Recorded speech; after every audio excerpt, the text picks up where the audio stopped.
Hello,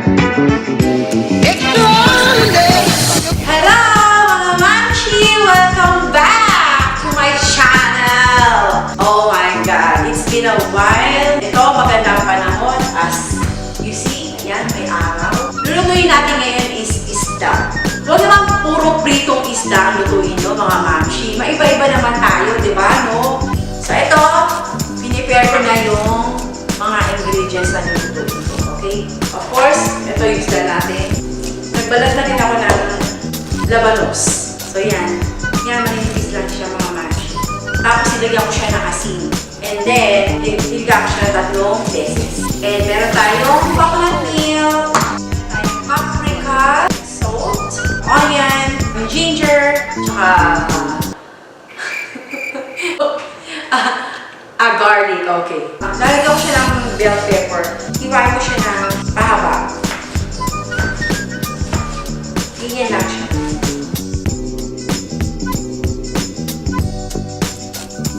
And meron tayong Knorr cubes. Kahit anong cubes yung gamitin nyo. Tapos ito, nigasan ko na tong yung ating fish na to. So ngayon, i-dressing lang natin siya. So lalagyan natin siya ng salt.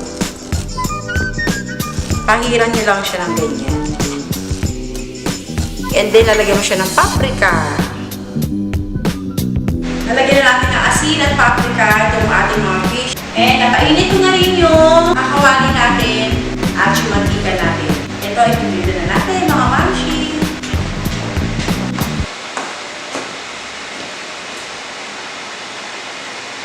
Mga Mamshi kasi hate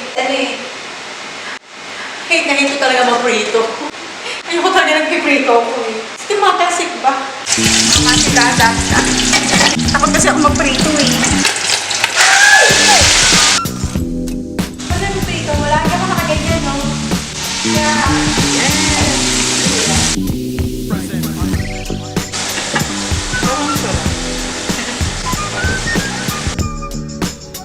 Ayan, mag-iisa na tayo ng sibay.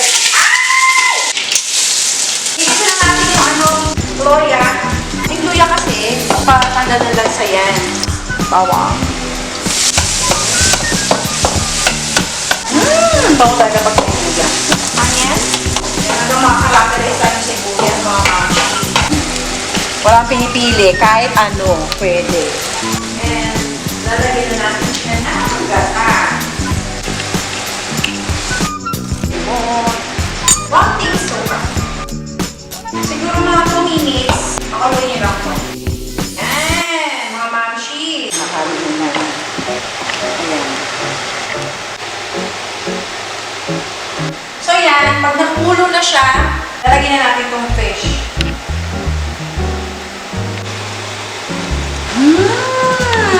Sarap! So perfect na pepper to.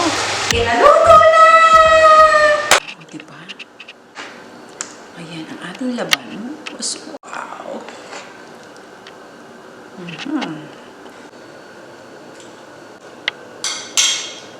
Perfect. Yung ko na ng maraming rice. Eh, pero parang mapaparami rice ko dito. Paano ba yun? Perfect. Perfect pang family, mga Mamshi. So, yan. Natapos na ang lutuin ko ngayong araw na to. Mga Mamshi, don't forget to click the notification button and subscribe! See you! Happy cooking! I-subscribe nyo ako. Just push the button.